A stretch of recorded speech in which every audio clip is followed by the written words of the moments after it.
सृष्टि बचपन से ही दिखने में सुंदर नहीं थी, लेकिन अमीर बाप की बेटी सृष्टि पर उसकी माँ जान छिड़कती। मेरी बेटी कितनी प्यारी है, भगवान सबको सृष्टि जैसी बेटी दे। सृष्टि धीरे धीरे बड़ी होती है। एक दिन सृष्टि की सहेली कहती है, तू दिखने में कितनी अजीब सी है, लेकिन मैं जानती हूँ हम सब में सबसे अच्छी शादी तो तेरी ही होगी। तेरे पापा अमीर जो हैं। और बता नहीं सकते यार, दहेज तो हर कोई देता है, ये क्या ज्यादा ले जाएगी अपने पति के लिए? अरे बड़े शहर में कोठी है इसके पापा की। अरे पापा की है ना, कौन सी इसकी है? इसकी होती तब तो कोई भी लड़का इससे शादी कर लेता। अरे पापा की मतलब पापा की है तो मेरी ही है ना? किसने कहा? अब तेरी तो तब होगी ना जब तेरा भाई ना हो। वैसे भी शादी के बाद सारी प्रॉपर्टी भाई के नाम होती है।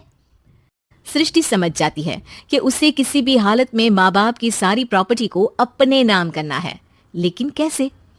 एक दिन सृष्टि का भाई शीनू कहता है, बहन क्या कर रही है? तुझसे एक बात करनी है। अरे हाँ हाँ करना, मैं तो तेरी बहन हूँ।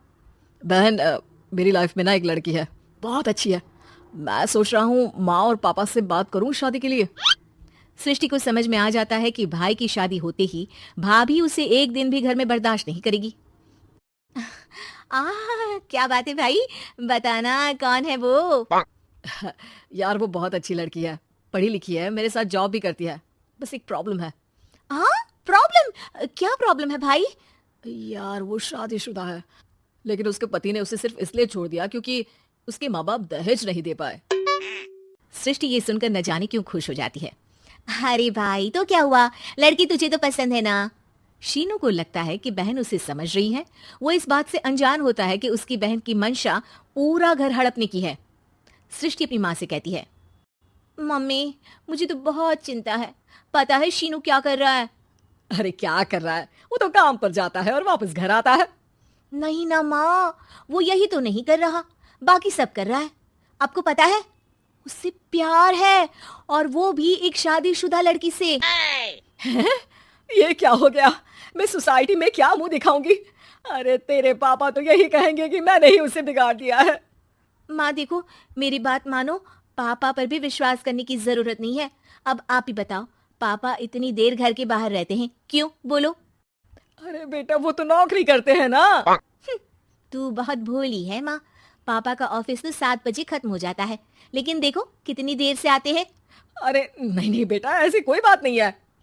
सृष्टि माँ को एक औरत से बात करते पिता की फोटो दिखाती है। देखो माँ कैसे हैं पापा, मैं ना कहती थी कि पापा सही नहीं है। मैं तेरे पापा से बात करूंगी, दे फोटो मुझे। ओ माँ वो तो डिलीट हो गई। लेकिन चल, तूने तो देख लिया ना, पापा से बाद में बात कर लेना, और हाँ मेरा नाम बिल्कुल मत लेना। हाँ माँ। अब क्या था, सृष्टि के माँ और पिता के बीच झगड़ा होना शुरू हो जाता है। सृष्टि के मन में क्या चल रहा था कोई नहीं जानता था।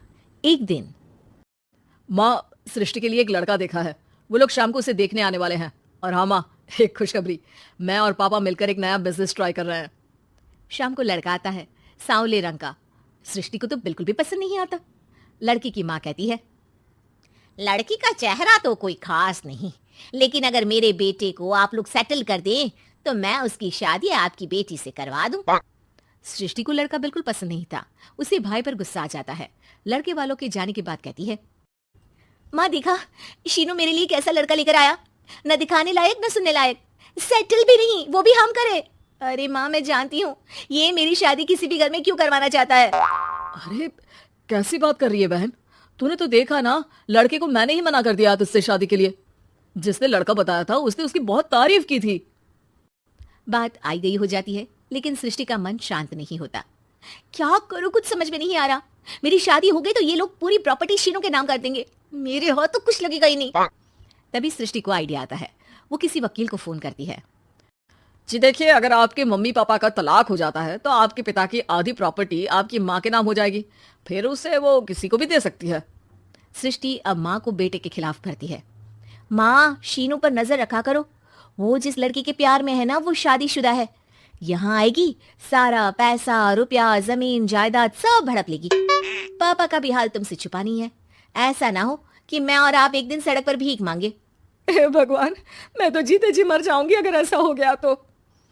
ऐसा हो गया नहीं माँ, ऐसा ही होगा। अभी समय है, आगे का सोच लो। मैं तो कहती हूँ पापा से आधी प्रॉपर्टी लेकर अलग हो जाओ। पापा की आधी प्रॉपर्टी भी हम लोगों को अगर मिल जाती है ना, तो अगले 7 जन्म सफल समझो। बेचारी माँ बेटी के कहने पर पति से तलाक लेकर अलग हो जाती है। सृष्टि अब पैसों से गाड़ी और अपने दूसरे महंगे शौक पूरे करने लगी। उसके दोस्त भी उसके पैसे इस्तेमाल करते। सृष्टि, कल तुम कहाँ थी? मैं सारा दिन घर पर अकेली थी। तो मैं क्या करूं? मैंने ठेका तो नहीं लिया है ना तुम्हें संभालने का।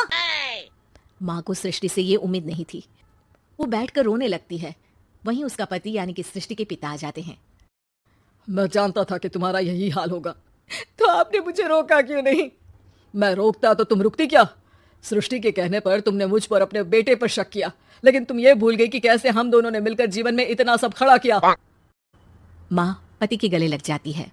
मुझे माफ कर दीजिए, मैंने आपकी कमाई का एक बड़ा हिस्सा गवा दिया। कोई बात नहीं, तुम साथ हो तो मैं ऐसी 7 प्रॉपर्टी खड़ी कर दूंगा। तभी वहां सृष्टि आ जाती है रोते हुए। माँ, मयंक ने मुझे छोड़ दिया। वो बोल रहा था जब तक मेरे पास पैसे थे तब तक ही वो मेरे साथ था। पापा, माँ, मुझे माफ कर दीजिए।